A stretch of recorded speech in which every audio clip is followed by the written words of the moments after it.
Today, I'm answering viewer questions on everything from light to circadian glasses to hormones to menopause to nutrition and so much more. So stay tuned. Welcome back to the Evolving Wellness Podcast. My name is Sarah, and today I am going through a whole bunch of viewer questions that were submitted to go through here on the podcast. So if you have had some burning questions, you were able to submit them over on Instagram a few weeks ago, then I'm going to be answering your questions. And before I jump into that, a couple of quick things. The first one, I want to thank the show's sponsors. We have two Viva Rays. Now, they are a fantastic source for circadian glasses. We are going to talk about blue blockers today in this discussion. There are a lot of questions on about the clear ones. Do those work? And what time should I wear them? Things like that. So Viva Rays is a great source that I've tested, and they actually block the spectrums of light they say they do. You can use my code YOGI to save over at Viva Rays. The second sponsor is going to be Upgraded Formulas. I absolutely love their magnesium formula. It is really great if you have gut issues and can't necessarily get great absorption.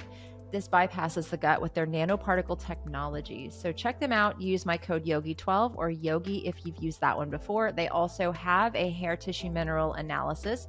I definitely recommend getting the consultation if you are interested in that testing, because they can actually walk you through. Some of those tests can be really confusing to look at. So check out Upgraded Formulas, check out Viva Rays. Thank you to both companies for sponsoring the show. And let's go ahead and jump into these questions.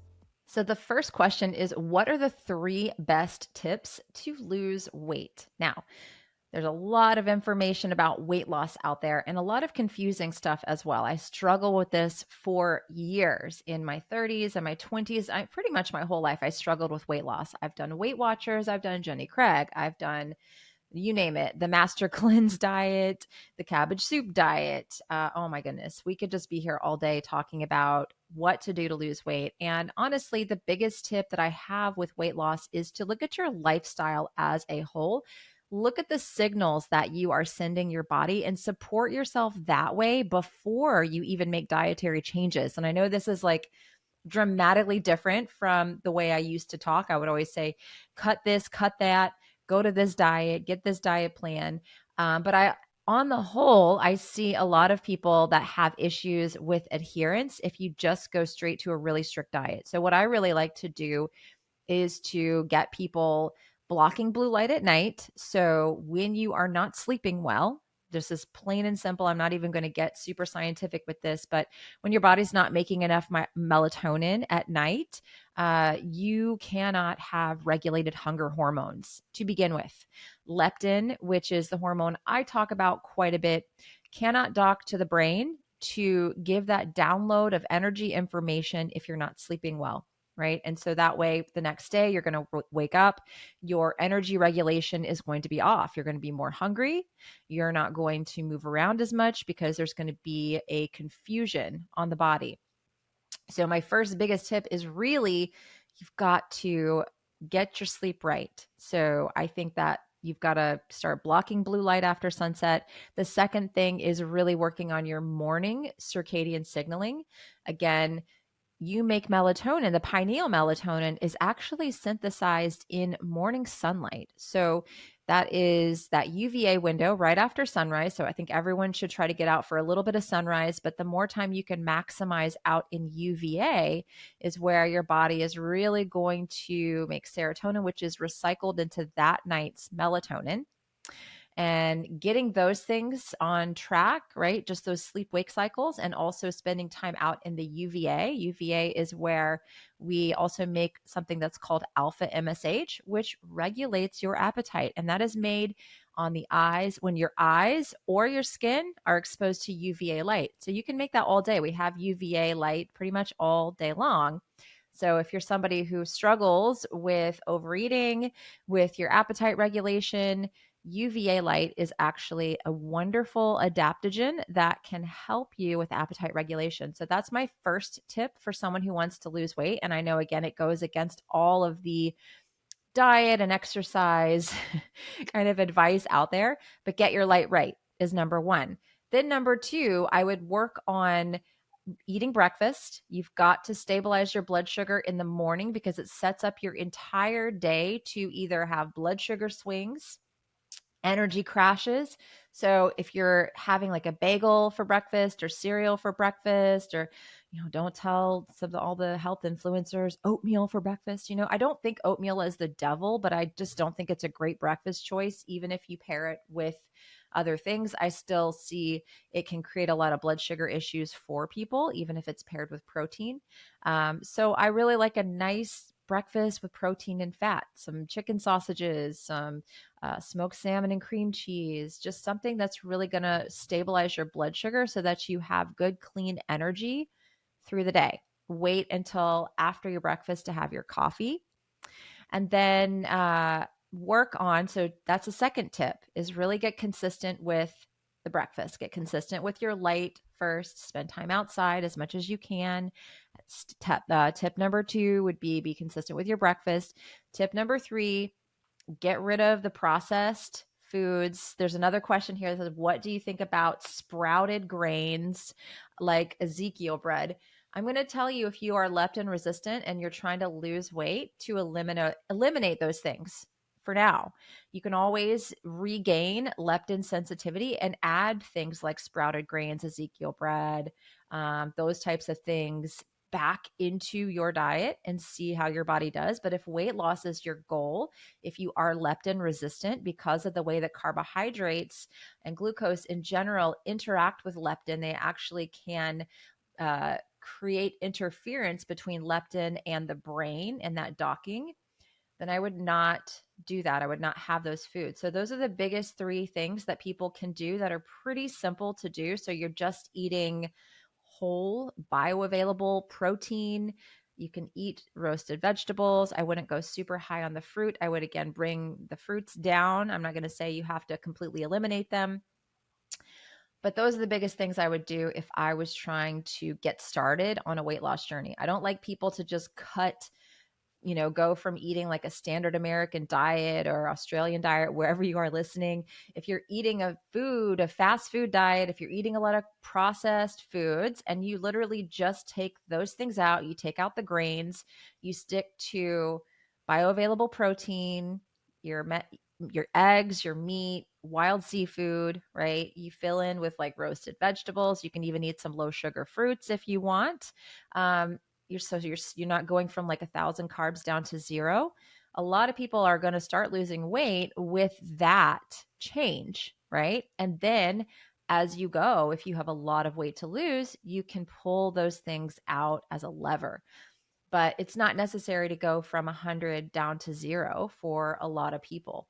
And when you're using the light as a support, again, light, I always like to say it's kind of like an adaptogen, because in that UVA window, especially, we're getting all these neuropeptides and neurohormones that control and regulate appetite, control and regulate our mood. They give us that neurotransmitter support, so we're not going around seeking food. We make dopamine, norepinephrine, all of these things in the correct amounts for our body when we're out there getting that natural light. And so this kind of a technique goes a long way to someone who has this kind of food seeking behavior. And you can, again, get those same things when you're going outside in the middle of the day, in the afternoon, and you don't need hours and hours and hours. You just need maybe 10 minutes here, 20 minutes there. So long story short, and I think I just answered 2 questions with that one. And someone says that my recommendations are different than Dr. Jack Kruse's. Why is that? And I don't think that they're actually ridiculously different than Dr. Kruse's at all. And I pay homage to Dr. Kruse, mention him in pretty much all my videos, posts. He is where I received the inspiration to study leptin, to study quantum biology and circadian biology on a deeper level. This is the experience that I had in 2021 when I was trying to study leptin and use leptin and light to improve my fertility. And I found the food recommendations, the protein recommendations, to be a little too much for women. I was working with mostly women clients, and then myself, the protein recommendation was a little bit too much. And so that is why I switched that. I also saw that, and Cruz doesn't even necessarily say anyone has to be in ketosis at all. He likes a lower carb approach. If you read his Epipaleo book, it's a fantastic book. But I changed the dietary recommendations just a slight bit with the protein amounts. It's really nothing dramatically different than what he recommends, just because of the way that women's bodies don't necessarily need that much protein, and it can be insulinogenic for some women unless they are lifting a bunch of weights and they're super, super athletic, or they're really, really tall. So we've kind of geared it down that way. Jack is also a big man, and the way he recommends cold therapy is something that I had to tailor for women. Some women should not do cold therapy, full body immersion. We can do like some face dunking or wrist dunking, but there are a lot of women out there who have nervous system dysregulation, and they've got hormonal situations where if you throw them into cold therapy, even if they are really leptin resistant, they have high leptin, this can really create further issues. So with my recommendations, I do recommend some cold therapy, but it's on a case by case basis, and it's not like a broad recommendation. So all in all, I really, like I said, I pay homage to Dr. Cruz all the time, love his work, and have learned a ton from it. I've also gone and studied on my own quite a few things, and then worked with people over the last few years using leptin, using light, and found some different things that I recommend for my clients that have really worked through a lot of trial and error, and for myself. So that's really the main difference, is that I feel like the approach that I take with my clients, and then if you do any of my programs, is a little bit more geared towards looking at the person and their hormones in regards to the nutrition, in regards to things like cold therapy. And I mean, everything else is pretty similar. All right. This question is interesting. Does a perfect menstrual cycle mean it is linked to the moon? And is that a good indicator of leptin sensitivity? Maybe. There are other questions there. I think that linking, when your cycle begins to link to the moon, it's a good indicator that you are doing the work of going outside at sunrise, blocking blue light after night, after sunset, and your body is really starting to sync up with nature, with those light dark cycles, and even with the phases of the moon. Because when you're out at sunrise, your eyes are also seeing the moon. And so I do have a lot of ladies that will sync up to a particular moon cycle, and not one is wrong or right. And it's a 28-day cycle. So it might shift, right? And things like stress can get in the way of that. But I like to look at somebody's menstrual cycle and say that this is a good cycle if it is not painful, if it lasts a normal amount of time, so there's adequate amount of, actually having the bleed days, and if it's, somewhere between 26 and 35 days. Not everybody has a perfect 28-day cycle. I will say though, a lot of women that have come to this work of the quantum and circadian work, and even done my 21-day course and my fertility course, they will get 28-day cycles after years of having like a 26 or a 21-day or 35-day. They'll see them go to that 28-day window. And I do think it is because the eyes, the brain, and the body are really syncing up with these cycles of nature. But I wouldn't necessarily say that it is a sign of like being perfect or that everything is right. It's a good sign that you're becoming circadian aligned. I'd also look at like, are you having extreme mood issues before? Are you having a lot of pain, discomfort? Those are other things that would be something I would look at. And, there is a lot of information now that I'm working on my leptin practitioner course. We did a whole section on sex hormones. Elevated leptin is really correlated with PMS. And so if you have really, really bad PMS, I would again look at leptin. If you're having hot flashes, again, also correlated with elevated leptin. If you don't have a cycle, this is correlated with low leptin. If you have something like endometriosis or adenomyosis, these are also coordinated with leptin resistance. So it can go either way, actually. So leptin and hormone issues are absolutely linked. And you can kind of, if you want to play around, go into PubMed and just type in leptin and PCOS. Oof, there's a ton of studies on that one. Again, leptin and hot flashes, because I know that a lot of people that listen to the show are maybe in that stage of life where that is starting to happen for them. And I've had quite a few ladies that are in that situation start to wear blue blockers after fighting me on it, after saying, oh no, Sarah, I don't want to wear these stupid things, and not having the hot flashes anymore. And there's nutrition that comes into play. So I talk about light all the time, almost to the point where people think that I don't think nutrition is important, but it is important, right? Leptin signals the glucose insulin axis. So that's why I work on light as that major signaler for hormones, for body regeneration, repair, all of that. But you have to also look at how your body is reacting to foods. Are you having blood sugar swings? If you're snacking all day, that can also cause cycle issues or hot flashes and issues with menopause. And I think I have some more menopause questions in this group of questions. So let's go ahead, jump into the next one. Someone wants to know, is it bad to put glasses on or off when you're washing your face in the morning if it's before sunrise and putting on makeup? No, I really don't think it's a huge deal. I mean, I might use, if I was in that situation, I don't really have an extensive morning routine, but I've got, see this little incandescent lamp. I would use something like that to get around in the morning, because think about where the sun is in the morning. A sunrise is low on the horizon, and a little incandescent bulb, I think this one is around 1600 Kelvin, right? And it's got lots of infrared. So it's not going to replace the sunlight. You've got to still get out there, get sunrise, get UVA. But if you need to see so that you don't fall and hurt yourself, please, please maybe get like a little lamp that you can put down lower, so that you can still see what you're doing. But please prioritize your safety when you're trying to practice these circadian, you're integrating these circadian things into your life. Someone wants to know what drinks are okay before the sun comes up and after the sun goes down. I mean, I don't have a big issue with teas and lemon waters. I really prefer mineral water if you're going to have something before sunrise or after sunset.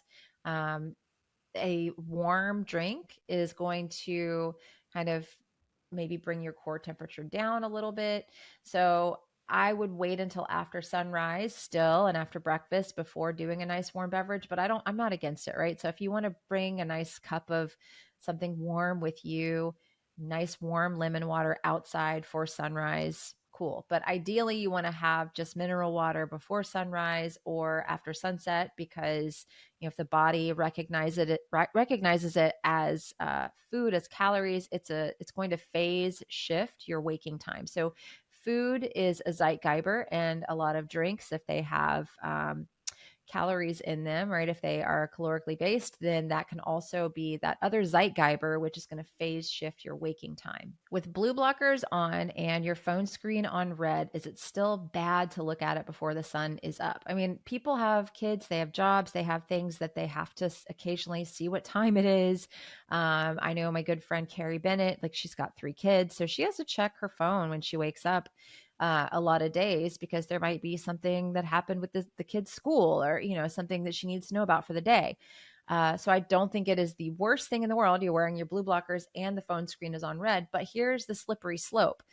If you start checking social media, if you get an email that's like particularly mean, if you start looking at someone's comments on YouTube, right? If you start doing those things, you're going to activate parts of your brain that you rather would get that activation in sunlight, right? Again, dopamine, serotonin, you would rather have that activation and cortisol in sunlight rather than getting it from your phone. And so it's a slippery slope. I think sometimes people have to do it. I don't think it's going to ruin everything if you have to check to see what time it is, or maybe look and see if something's changed for your schedule today. But I would be very careful of what you're actually looking at. And then kind of a similar question, is it okay to watch TV with blue blockers on after sunset? And, you know, I don't think it's something you really necessarily want to do every single night, right? But on occasion, I don't think it's the worst thing in the world. I would try to wear red blue blockers. Then you're probably going to be a lot less interested in whatever it is that you're watching. I would also cover up your skin because we do have photoreceptors on the skin. The thyroid also is, up here, and blue light can penetrate below the skin to the thyroid. I think it's like 2 millimeters that it can go underneath the skin. The blue light can penetrate. And so if you're someone with a thyroid issue or you're wanting to protect your thyroid, I would, if you're going to watch occasionally some TV before bed, red blue blockers, and cover up with a blanket, because again, remember, your skin has those photoreceptors. And that's something I get questions on a lot. I've had cataract surgery, I've had LASIK surgery. Am I screwed? And I'm like, oh, your skin actually has photoreceptors to, be a secondary way of keeping time. So a lot of these things I talk about with alpha MSH, what I just talked about in the beginning with the appetite regulation, you can get alpha MSH from skin exposure, eye exposure, and skin exposure. So the skin can do a lot of secondary things for you. So if you're watching TV at night, a few rules of thumb: red blue blockers. I would keep yourself covered up, keep your skin covered up, especially the thyroid. And then I would limit it. I would stop watching TV an hour before bed, because the neurotransmitters can do a lot to keep you awake, keep your mind going. And so you really, dopamine can compete with melatonin, and you don't want that. You want that nice pineal melatonin to be made. And so that's something to watch for as well. I don't think it's the worst thing in the world, but you probably don't want to do it every single night if you are working on resetting your circadian rhythms and kind of getting your hormones in a better place, especially your cortisol, melatonin, and leptin. And someone wants to know how long they should be outside and the noonday sun, 10 minutes or longer. I mean, so many things that are going to make this decision for you. What time of year is it? The noonday sun in December is completely different than the noonday sun in June, right? So where are you? What time of year it is? What's your Fitzpatrick skin type? Are you a 1 or are you a 3? Because a 1 going out for 10 minutes, that might be plenty for them. A 3 going out for 10 minutes, that might not be enough. So it all depends. So there's an app called the D-Minder app. I know I've talked about it a million times here on the podcast, but that is going to tell you when and if there is UVB available. That is where we synthesize vitamin D. You can put in your Fitzpatrick skin type. It will tell you, hey, you might want to consider going in so that you don't burn or like turnover. You can put in how much skin is exposed. The only thing with the D-Minder is I don't recommend it as a proxy for how much vitamin D that your body has actually made. It can be extremely inaccurate, and there are things that might be getting in the way of vitamin D production. So don't use it as a proxy for how much vitamin D that you've actually made. But I would use that to know, is 10 minutes in the middle of the day okay? Should I stay longer? I don't know. There's so many factors and variables when it comes to using the sun as a tool to promote health. And I don't think that the nuance is spoken about enough. If you already have insulin resistance going into menopause, how can you treat it? So this actually happens quite a bit as we get into perimenopause and menopause. Estrogen levels start dropping. The ovaries start doing less and less and less of the work. And we actually become more leptin resistant, less carb tolerant. I know it's not a fun or popular conversation to have, but it is a shift that happens in life and it is normal. So that is why we are so much more prone to leptin resistance and insulin resistance as we get into our 40s, 50s, 60s, and beyond. So if you are in menopause and you have insulin resistance, I would start by working on leptin resistance, because leptin resistance is a precursor to insulin resistance, right? So if you already have insulin resistance, you already have leptin resistance. So I would do the things that I talk about here on this channel, this show. Really, really get right with your light, because that's going to make the food choices that much easier.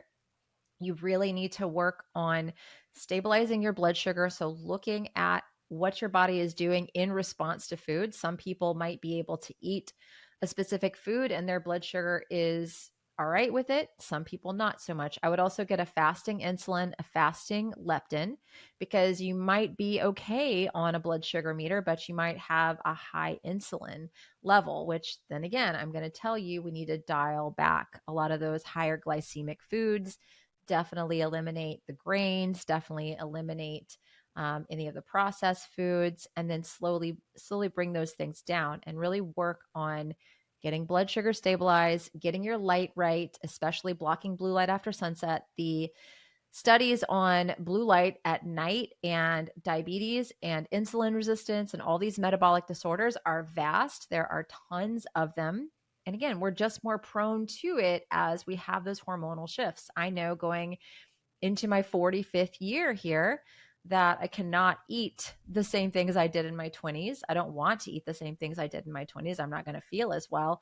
But as you get older, your body is just less carb tolerant. Now, you can do things to help with that, like weight training, walking after every single meal, getting sunlight, right? Getting your vitamin D levels up, but also spending time out in the sunlight, even maybe when there is no UVB available, because you're going to get that infrared light on your skin, which can also help to improve your mitochondrial health.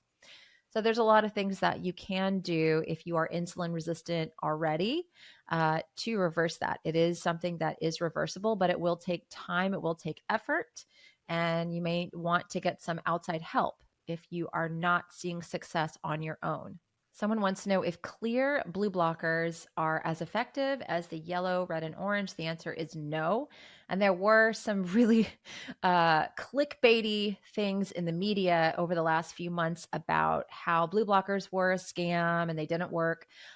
They pulled a bunch of studies done on clear blue blockers. So those do not block the appropriate amount of blue and green for there to be an impact on melatonin release, pineal melatonin release.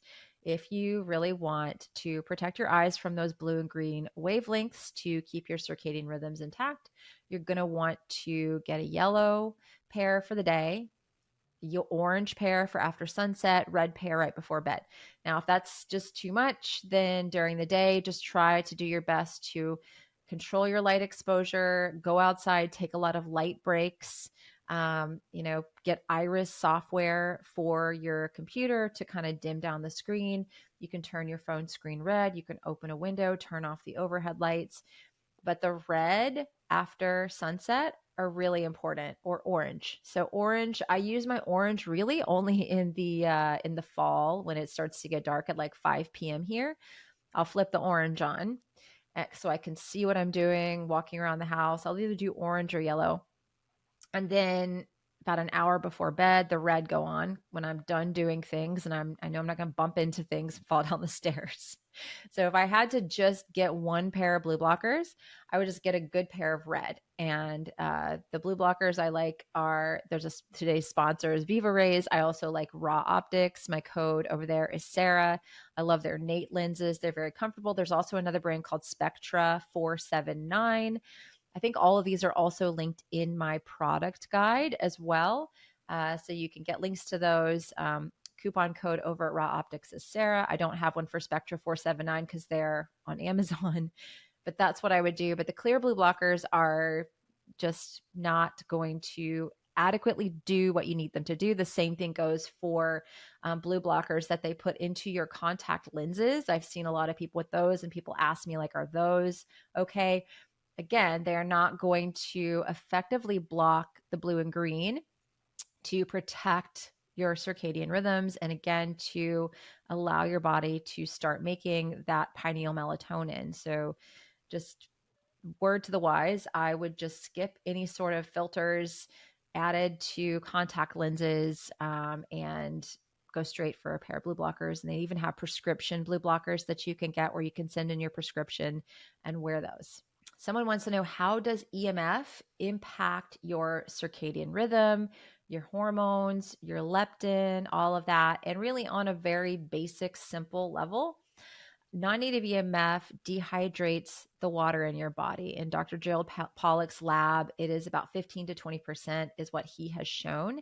And so when we have low cellular hydration, communication processes in the body cannot happen effectively. So that looks like poor hormone signaling, uh, just poor energy production in the body when there is a lack of cellular hydration. I think it's 80% of all diseases have some sort of a root in hydration issues. And so this is the biggest problem with non-native EMF is the cellular hydration issue.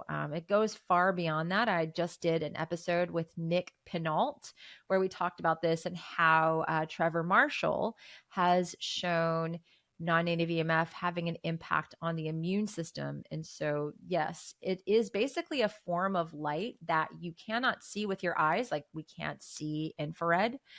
You can't see non-native EMF, but it is very impactful on the body, and the pineal gland can actually sense that light. And so if you've got a lot of non-native EMF blasting in your bedroom, your phone is plugged in beside your head, you've just got a lot of devices, TV is on, even which that's another really poor choice for artificial light at night and keeping you awake as a circadian disruptor.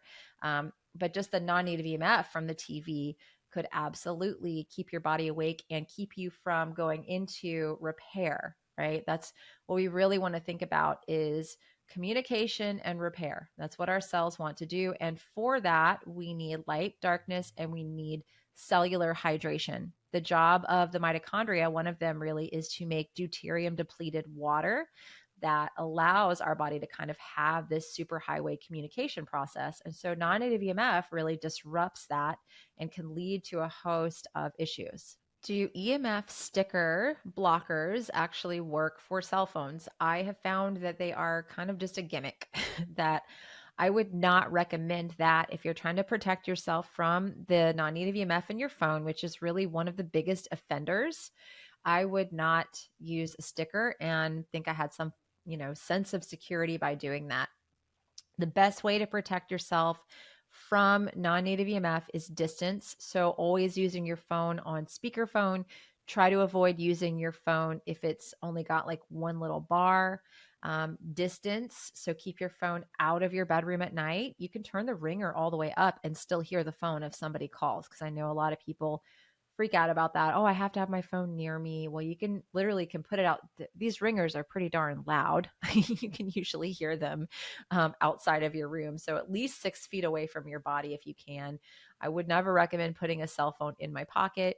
You can use something like a Faraday bag to put your phone in, or a case, or carry it on one of these like straps so that you can kind of carry it away from your body. But a sticker is really kind of just a waste of time when you're looking at your phone. If you have your house hardwired, which we do here, I try to make a habit of plugging my phone. There's like an adapter that you can buy and plug the phone into the adapter, put the phone on airplane mode.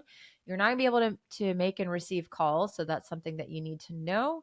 But if you know you're not expecting any calls, or maybe you have a spouse or partner or someone else in the house who can get urgent phone calls, maybe the two of you can kind of switch off if you need to be using tech. But that's what I typically do, is have the phone plugged in to an Ethernet cable, to an adapter, and it's on airplane mode if I need to be using tech. But I would not necessarily rely on those stickers. This question is, I did not score high on my leptin test, but I have a lot of weight around the midsection. What should I do? So high is subjective. A lot of people will get a leptin test from their doctor and they're not really adept at reading these labs. Like I've had so many people do this with insulin as well. I had a lady in my private group recently, and she said, my doctor said my insulin is totally fine. I've got all this extra weight. I don't know what's going on. I'm, classic leptin resistance. And her insulin was like a 14. And her doctor had said that that was normal. I do not like insulin that high at all. Like between a 1 and a 4 is a lot better. And so, yeah, that was an issue. So sometimes I don't know what this particular person's leptin number is for women. This is not medical advice. Nothing on the show is medical advice at all. just what I'm talking about, as in working with people for the last few years and seeing them become leptin sensitive and reap the benefits of that. So losing weight, feeling like they have control over their appetite, sleep, energy, all of that. I like for women between a 7 and a 10. So if you have excess weight on your body, like 20 pounds or more, typically, and that's subjective, because some people, they have body dysmorphia and they think I've got to lose 20 pounds. And I look at them and I'm like, if you lost 20 pounds, honey, you would look sick. So it can be subjective.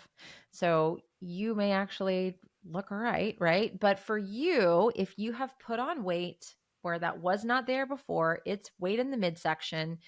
This is leptin resistance, right? And so doing all of these things that I talk about, and the belly weight a lot of the time is cortisol, shows a cortisol issue.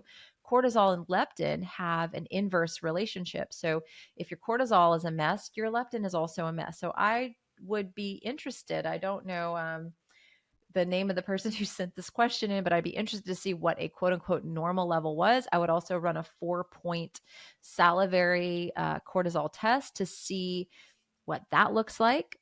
And again, I'd work on doing all the things that I'm talking about here in the show. If you're doing all the free stuff and you're just not really seeing what you need to see, then come to my 21-day program. You get a month of my membership group. We have 2 to 3 Zoom meetings per week. I have people bring their food diary to the meeting. Let's measure blood sugar and ketones. Bring that to the meeting. Let's look at all this as a whole, see what maybe we're missing. The amount of people that are saying that they have in my group that are like, I can't lose weight, I have this extra weight, then I'll find that they are sleeping with the TV on in their room, or they're only spending 2 minutes out in the morning at sun. That's combined between sunrise and UVA. I find that people are eating nuts, they're eating a lot of dairy, and they're like, I can't lose weight. And I'm like, you got to get rid of these nuts and dairy, right? These things could be causing inflammation in your body. And if you have inflammation on your body, you have inflammation on your brain. Inflammation on the brain prevents leptin from docking to the hypothalamus. And so this is a contributing factor to leptin resistance, is this chronic low-grade inflammation that the body has, that the brain has. And so we really have to switch things up and get more strategic. Because I will get people that are like, I did your program, and I'm just still not losing weight. And then that's why I offer the membership group, because I do need to sometimes look at someone's entire day. Like, what is your light environment like? Are you blocking artificial light at night? What other things could be sneaking in? What does your diet look like?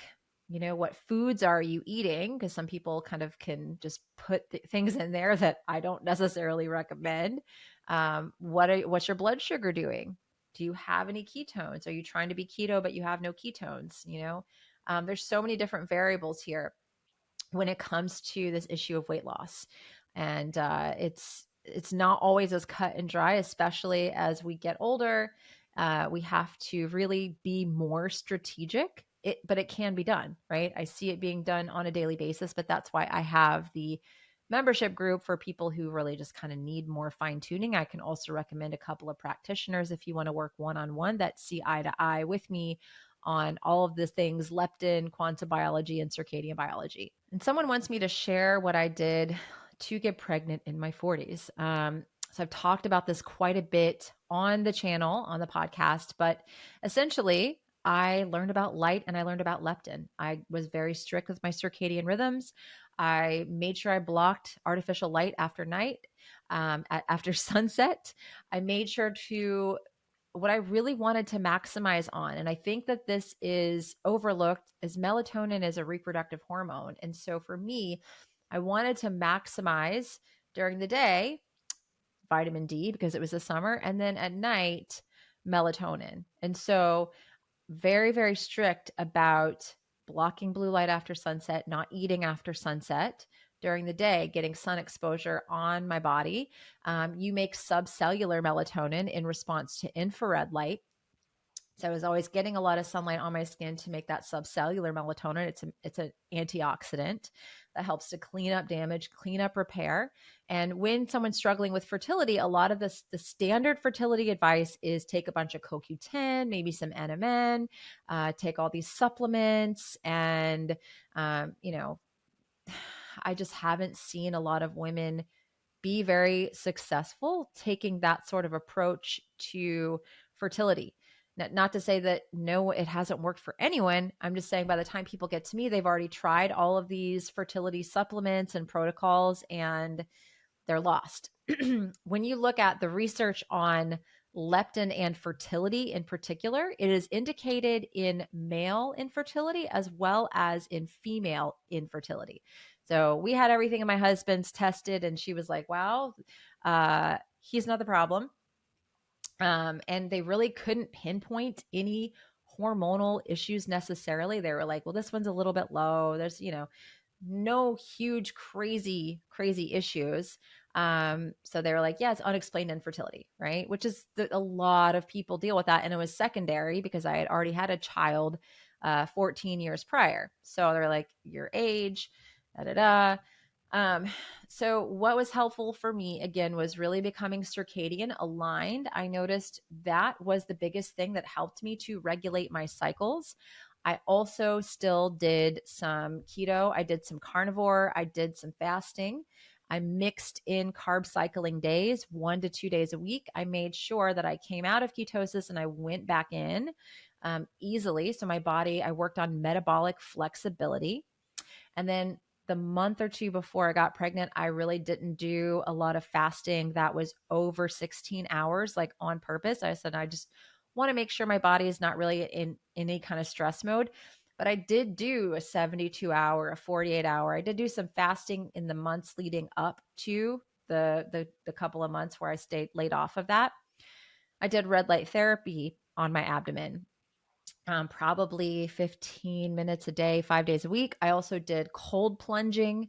That was one of the things where when people are like, what's the difference between your work and Dr. Cruz's work? Well, I have a very different viewpoint on cold therapy and the uses of it and how long we should do it. I find for a lot of women, the short plunges are better if you go longer. I had a woman in my group just yesterday that was having like breast pain. And I said, well, how long did you plunge for? And she said 20 minutes. And I said, oh, good Lord. No need for most women to be in that plunge longer than 5 minutes, 3 to 5 minutes. So I did strategic cold plunging. I did not plunge in the 2-week wait for my cycle, tons of grounding, tons of going off grid without my phone, got rid of the AirPods. I did a little deuterium depletion. So I used some deuterium depleted water, did a depletion.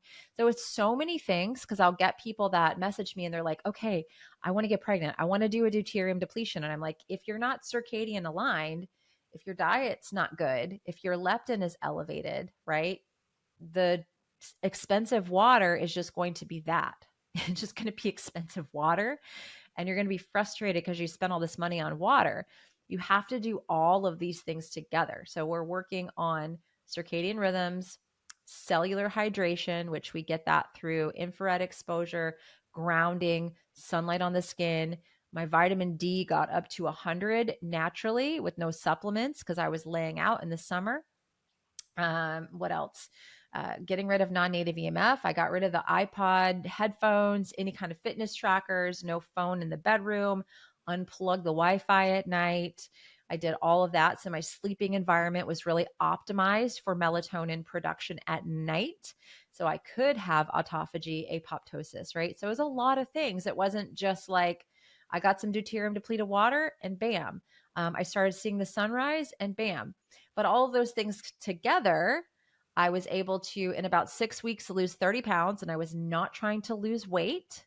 And then after a couple more months of implementing these things, still very, very strategically going, I would go out in the woods. I would just go hiking, phone on airplane mode, phone for safety, right? But on airplane mode in a Faraday bag with grounding shoes on. I used Harmony 783 hiking shoes. My code there is Sarah K. Love their hiking shoes.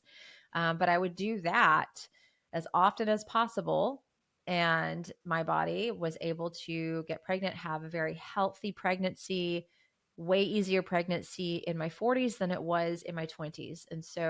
And it's not just me. I have worked with many, many, many, many women at this point who have done this. I have a woman in my group right now who's 46 and she's pregnant.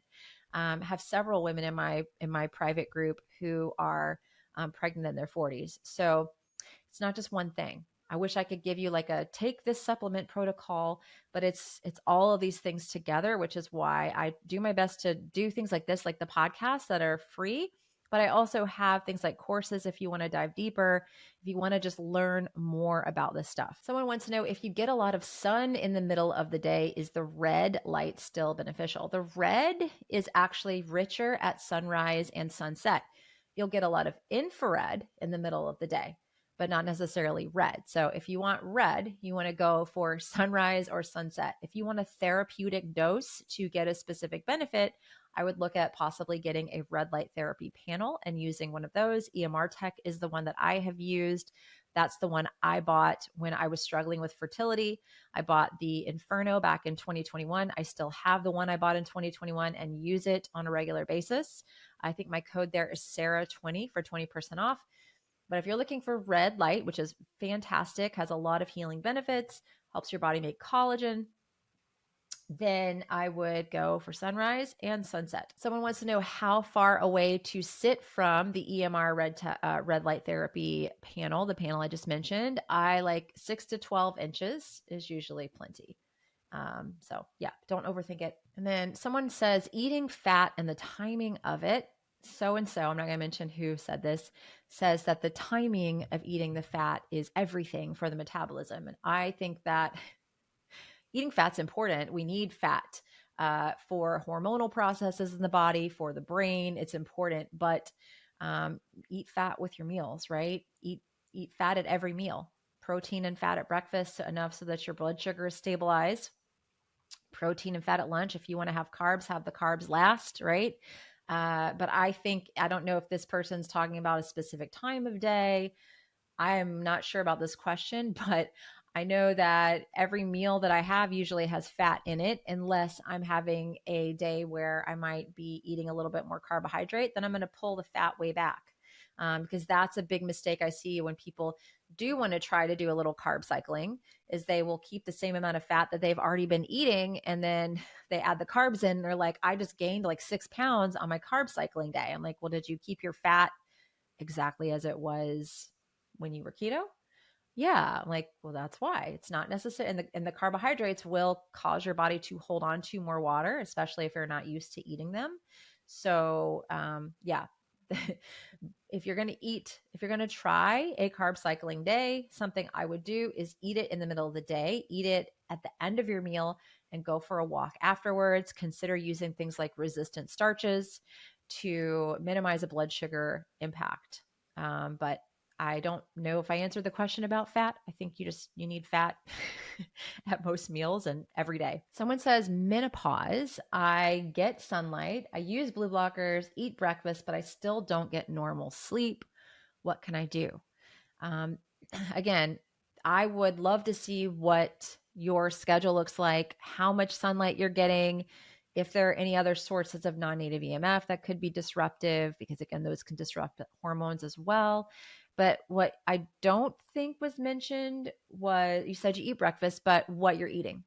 One of the things that can be hugely disruptive for sleep, whether you're in menopause, perimenopause, or just reproductive age, is blood sugar swings. And so if what you're eating, if your diet is not stabilizing your blood sugar, right? And again, that can look different for everyone. Some people are way more carb tolerant than others. They're very active. They have a lot of muscle, right? Some women, they're not lifting weights. They're in menopause and they're eating way more carbs than their body really can tolerate. This can be causing insulin issues, can be causing blood sugar issues. Blood sugar issues can wake you in the night. Mineral issues can also wake you in the night. Not having detoxification pathways open for the liver can also wake you in the night. So there's many, many things here. It's hard for me to say from just the one question what could be causing this. So I would either work one-on-one with someone, or I'd love to have you in the 21-day program where you get that month in the group where we can actually go through, ask you those questions, help you fine tune. That's the value of this. Again, I love making the free content, putting out as much information as humanly possible for people, but there is a time and a place for some fine tuning. Sometimes I'll get a comment under a YouTube video and they're like, I bought this program and that program and I can't lose weight. And I'm like, well, we probably need we probably need to talk. I'd love to have you in the group. I'd love to analyze what's going on, right? Because everything is subject to interpretation. Even the best communicator in the world can sometimes the message can get lost. And so sometimes there is a need to fine tune and look at the individual person, look at all these other factors and see, hey, maybe there's a clue here that we can look at. Maybe there's some variables we can switch and change that can help support your sleep. I actually just did an episode last week, I believe, or maybe the week before last, with Cassie DeWitt, who is a pelvic floor therapist. And we talk about this whole issue of the bladder and women in menopause and women in perimenopause and how it wakes them up and how to start sleeping through the night using some of the things that she recommends. So that's another factor that could be at play here. And here's another one. She says, I'm doing the suggestions from the 21-day program, but I'm still overeating. So this, again, I would say, come into the group. Let's talk. Let's analyze your what a day looks like for you. How much time are you spending under artificial lights? And I know that sounds like really silly, like, oh, she's under artificial lights and that's causing her to have appetite issues. Well, guess what? Blue light, unfiltered blue light, the kind that's in these fluorescent lights and indoor lights, can absolutely raise your blood sugar and raise your insulin in the absence of food. Could cause an appetite issue. Guess what causes a regulation of the appetite? We talked about this a couple of times in today's episode. Exposure of the eyes and or the skin to UVA light to get the alpha MSH for that kind of adaptogenic effect for the appetite. So if you're still struggling with overeating, those are some things we can look at. We also need to look at what you're eating. Maybe there's some foods that you need to remove for a little bit that could be triggering you. I'm not against that. I'm not against taking things out temporarily to see if it brings you some relief. So again, this is one of those questions where I'm like, if you really want to get a little extra help with this, I do have a private membership group available. If you've already got the 21-day program, I'm going to recommend getting the 21-day program before you come in the group, or a lot of it's not really going to make a lot of sense. But if you've already got it, come join the group and let's do some fine tuning. Let's look at some of those things, your light environment, what you're eating, how often you're eating. Are you using artificial sweeteners? I know this is another one. Artificial sweeteners can actually have an negative impact on leptin. So that's another thing to look at. I'm not even going to talk about the other things artificial sweeteners can do. I'm just going to tell you that they can have a negative impact on leptin. Talk about HRT, please. I get this question a lot. If I would please talk about HRT, are you against it? Do you hate it? Should people do it? And here's where I stand. I don't prescribe anything. I don't recommend doctors, right? I don't do any of that stuff. There can be some helpful uses for HRT. If you have optimized everything that I've talked about in the 21-day program, and you're still struggling, you might want to go get something like a Dutch test to see where things are and work with someone, continue to monitor your levels and use something topical, right? Use something that you can control in a circadian fashion. So putting it on at a specific time of the day and controlling the amount. I don't like pellets. I've seen a lot of horror stories with pellets. Some people just love the pellets, but like the downside of pellets is you've got this hormone in your body and you're stuck with it for a while. And if you're feeling crazy, if you're feeling bad, you're kind of just stuck with it. So my thoughts on HRT, again, I am not against it, but it's not something I prescribe. It's not something that I do. I'm not a doctor. You got to work with somebody. I prefer a Dutch test. I also prefer to see that those detox pathways are open. Make sure you don't have liver congestion. Make sure that you're in a good spot to actually start the HRT. Detox pathways open. So definitely would recommend doing a program like my 21-day program, something similar to it for 60 to 90 days, and then going down that path. I also have a lot of women in my group who have started the 21-day program and they're on HRT, which I have no problem with at all. But I always tell them, and same thing with thyroid medications, please continue to work with your doctor. Please get labs run so that we know what is actually happening with those levels. Because especially with the thyroid, I'll have people do the 21-day protocol. They've done it for a couple of months and all of a sudden they wake up and they're like, "Ooh, I have so much anxiety. Oh, what's going on?" And it's like, yeah, you've now become hyperthyroid because your hormones are coming back online because we've worked on leptin, because of leptin and the impact it has on the thyroid. Huge impact on the thyroid, leptin has. So again, something that you definitely want to monitor with your doctor. And I like to use things topically so you can control and change the amount. You're not just stuck with it. And some people swear by it. Some people are like, man, wish I had started this years ago and not been afraid of it. So I'm not one of these people that's going to say, no, never. I'm just not a dogmatic person about that sort of thing. So those are my thoughts on HRT. Somebody wants to know, how many times per day or per week do I do hydrogen inhalation? Right now, because we are in the peak of pollen season, of allergy season, I'm doing it just about every day. I think I may take one day off a week from inhalation, but I am doing hydrogen inhalation pretty much every day right now for 90 minutes. I make sure that I drink a lot of the water throughout the day and that I'm hydrated before I do the inhalation. But it's been helping me tremendously with allergies, and I'm really grateful for it. And we're doing it more so for my daughter. At some point, I will do an episode to talk about all the crazy stuff that we've been through over the last year. I'm just still not there yet. Hope you'll bear with me and continue to subscribe to the show and be here. I will hopefully do a longer show just to talk about what we've been through with her autoimmune encephalitis diagnosis. Insurance is currently blocking the recommended immunotherapy that the head of neurology at the Children's Hospital has recommended. We've gone through the appeals process 3 times. Very frustrating. But the good news is that we are using the hydrogen therapy for her, sometimes twice a day. And we have been able to avoid what we were dealing with before we got the hydrogen machine, which was some pretty scary stuff, some pretty life-altering, scary stuff. So the hydrogen machine I'm talking about is the Holy Hydrogen. My code there is Sarah K. If you want to check it out, it is a pricey machine, but when I get to the point of telling my community here about what we've been through over the last year, you'll see the price point on the hydrogen machine, and it's kind of a no-brainer. Like, well, and these immunotherapy treatments that are being recommended by her neurologist are $40,000 per treatment, which is why the insurance company is refusing to pay for them. So it's very sad that the state of our allopathic healthcare system, which is why I do what I do. I'm always searching for alternative ways that are safe for people to kind of learn how to support their bodies, support their mitochondria. So we are at a little bit over an hour now, and I will do another one of these again in the near future. I hope that this was enjoyable.